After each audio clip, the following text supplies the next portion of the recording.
Hi everybody, and welcome back to Lost Genre Reddit Stories. A short warning before we begin with the story. There is mention of abuse and reproduction coercion, so if those are topics that you are sensitive about, you might want to skip the story. Now, let's get started. This post is from the subreddit Legal Advice, and it's by user Custody Quiz Burner. Is it possible to pay child support without the other parent knowing where you are?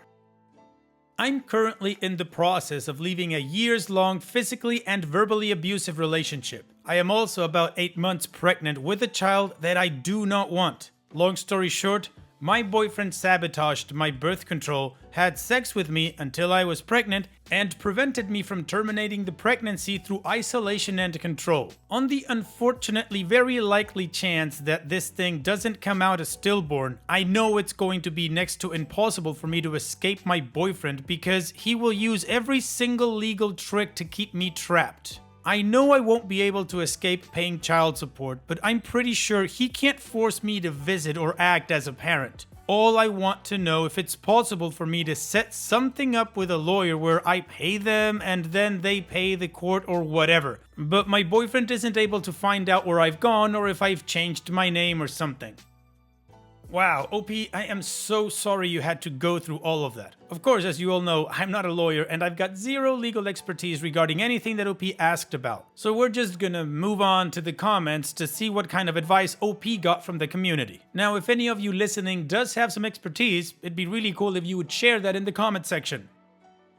ViewT Joe says, your state actually has a program for exactly this, the Safe at Home program. With it, the state can seriously enforce penalties, as the legislature passed a law allowing them to penalize agencies for failing to follow through. The gist is that if you are the victim of abuse or the parent guardian of a child who is a victim of abuse, the state can set up what is functionally a P.O. box that then has all mail received there forwarded to your actual address. You will be responsible for informing any local government or governmental agencies of your participation in the program, should you qualify and enter it. But this is pretty much exactly what you are looking for, as it will allow you to protect your address from your abuser and others who may be aiding them in finding info on you or your family.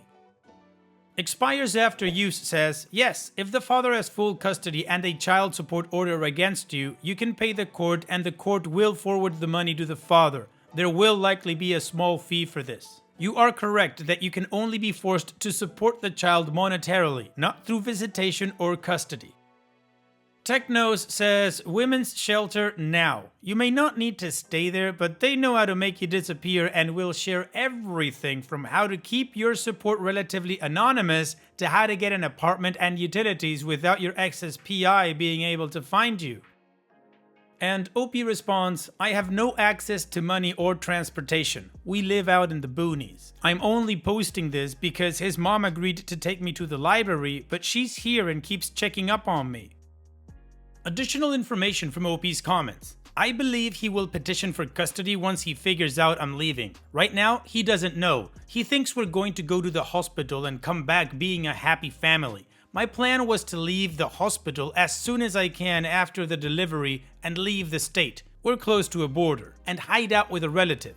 Honestly, I would give this thing up for adoption in an instant, but he will never agree to that, and I'm not taking it with me. He and his family can have it. I realize this sounds really cold, but it's a boy, so they'll treat it decently.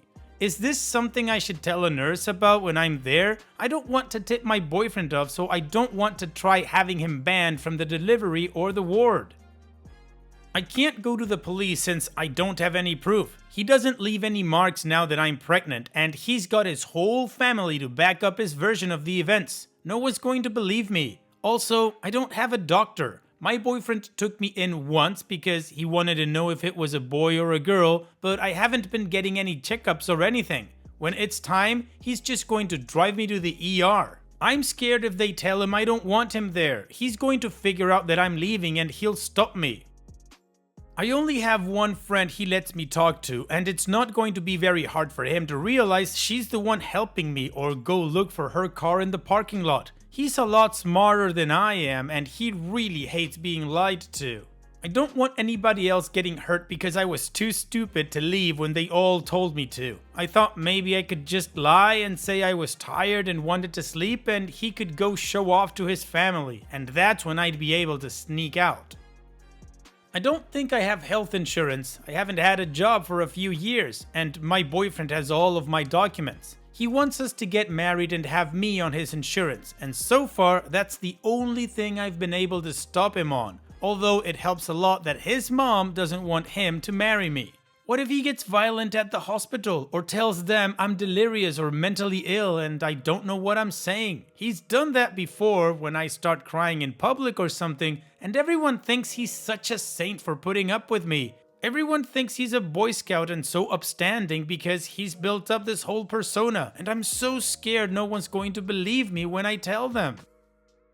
Should I just try to leave now? Some of you said I should go to the librarians and ask them to call the police. I'm scared that once it's all happening, I won't be able to tell the hospital the right things. There's so much of this I didn't really think about. I was just hoping I'd find a way to be alone and escape.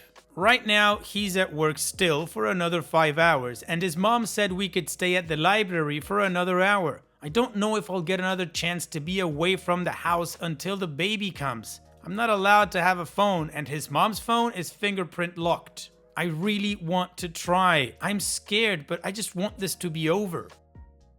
What if I tried to fight for custody? I still don't want a kid, and I don't want to raise him. But if I could do something that would make adoption possible, I would be willing to try. Even if I could just leave him with my uncle. He's a good guy and he'd love to have a baby again. I think I'm going to try to leave today. No one's believed me about any of this in such a long time except for my one friend, and I feel like it has to be now or I'll just chicken out at the moment. I'd rather be dead than spend the rest of my life under his thumb. Opie's edit. His mom just came by again to check on me and now she's sitting and reading a magazine. I'm going to ask the librarians for help. I'm terrified that something's going to go wrong, but it's literally now or never. Thank you all for helping me. Alright, so apparently OP's getting help from the community in real time, which is awesome for them to actually be there and help out OP this way. Now, before we move on with the update, just remember that up here is a playlist full of other stories that you might want to check out after this video ends. Now let's continue with the update. I saw a lot of people asking for updates in the comments, and a couple of people sent me private messages too. I appreciated all the supportive comments, but I have to say it was really effing creepy and terrifying, the number of people trying to guess exactly where I was. Even though most of you were offering to help, I couldn't help thinking that it was my ex's family who had found the post and was trying to scare me. I was not going to come back at all, but this place really did help me finally get up and escape, and I figured for that service, you guys were owed some kind of update. Somebody in the comments of the last post called my ex Paul, so I'll just use that name for the sake of clarity. Long story short, I escaped. I gave the baby up for adoption and my ex is out of my life, hopefully forever. As for details, it all kind of happened in a blur, so I don't know how much I'm remembering correctly.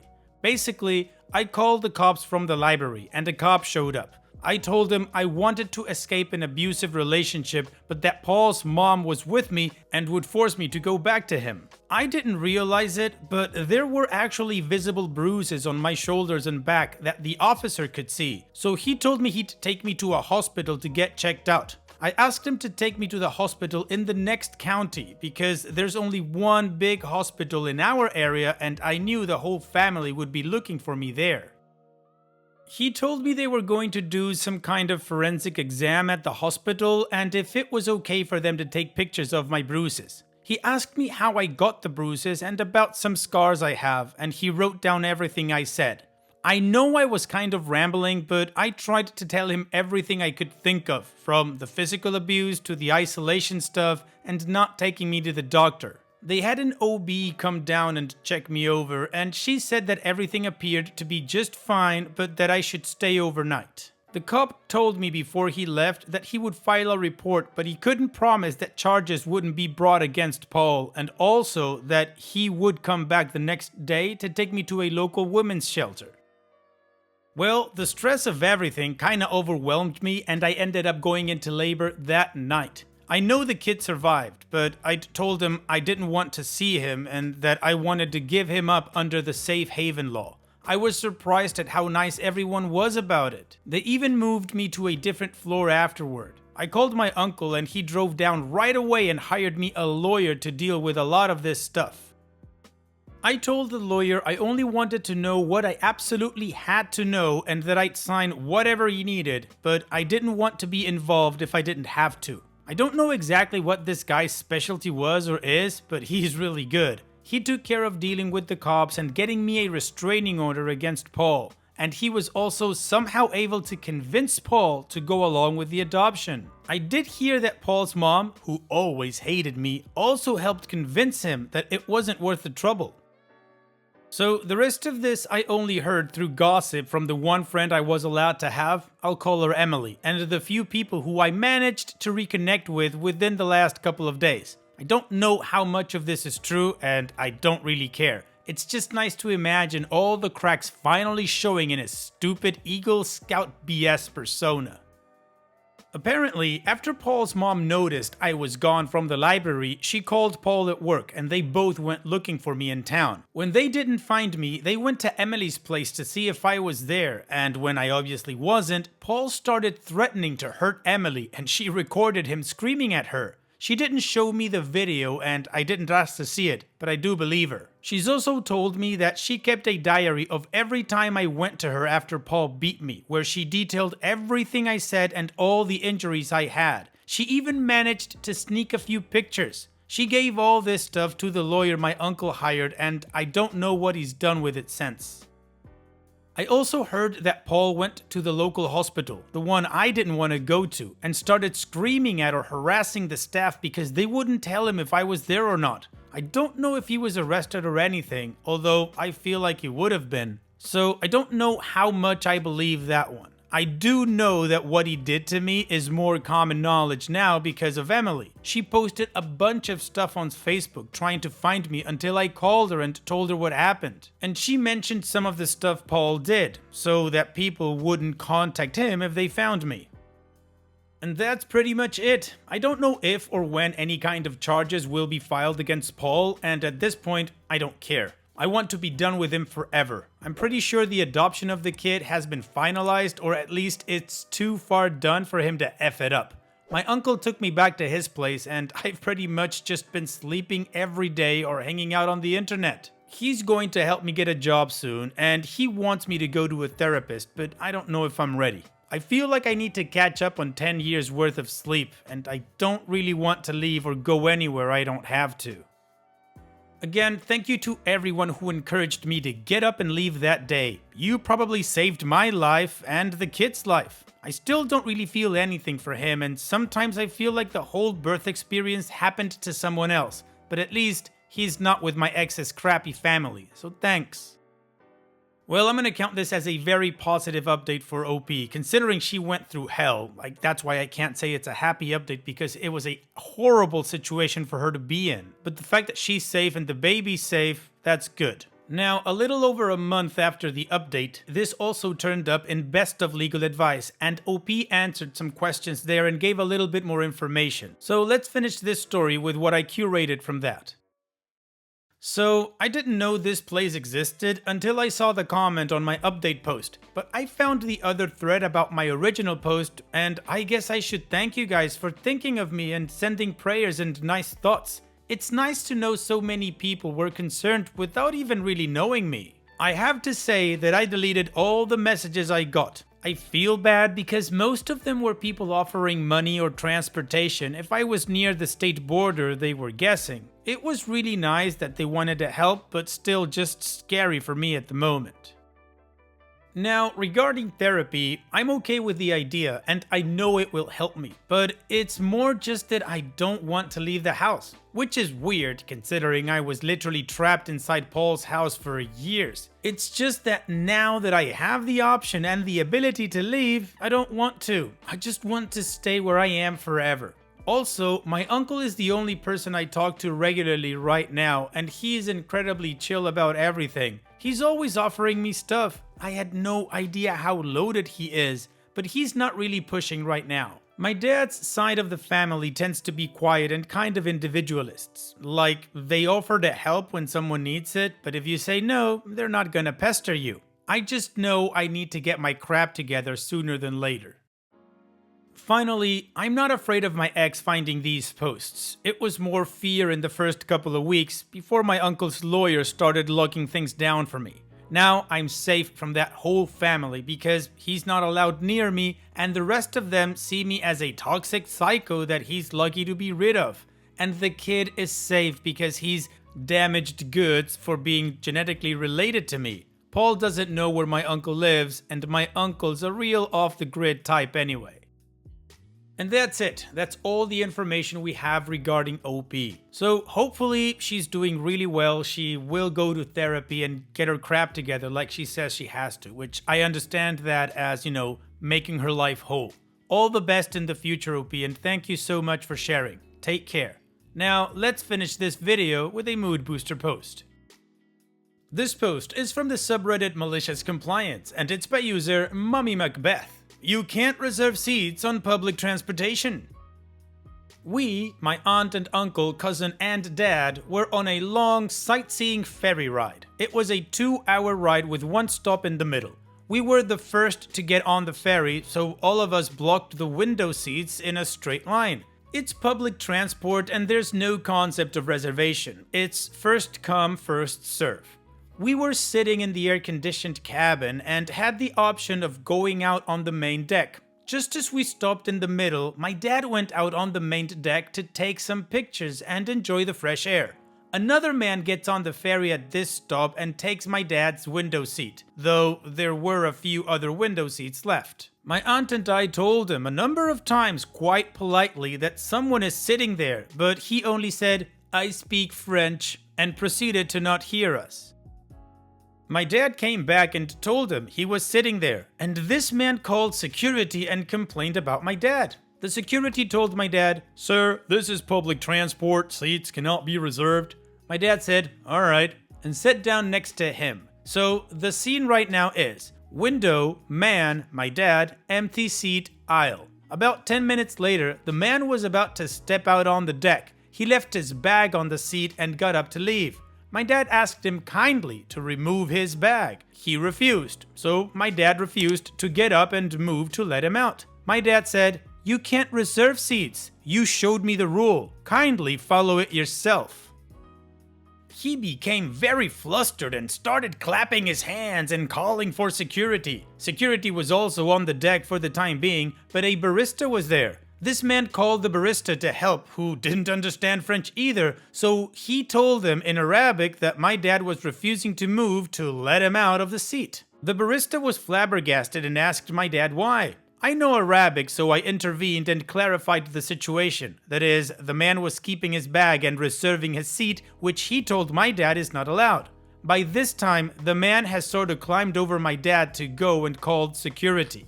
My dad hasn't budged. Keep in mind, my dad isn't a small man and is quite big with broad shoulders, and the sight of a tiny French man climbing around him was really funny. The security came in and the guy is still feeding them part of the whole story in Arabic. When they came to ask my dad, he said, "You told me moments ago that reserving seats isn't allowed." He was keeping his bag and going out to the deck, thus reserving his seat because no one would sit in a seat with a bag in it. The security told him he wasn't allowed to do that and removed his bag. Now, my dad got up and told him he can sit beside the window. My dad just wanted to prove a point and came and sat beside me. The man was fuming and muttering, "Camera police," and a number of colorful French abuses, which I know because I have a French friend. He's glaring at us as I'm writing this, and guess what? He isn't sitting on the window seat anymore.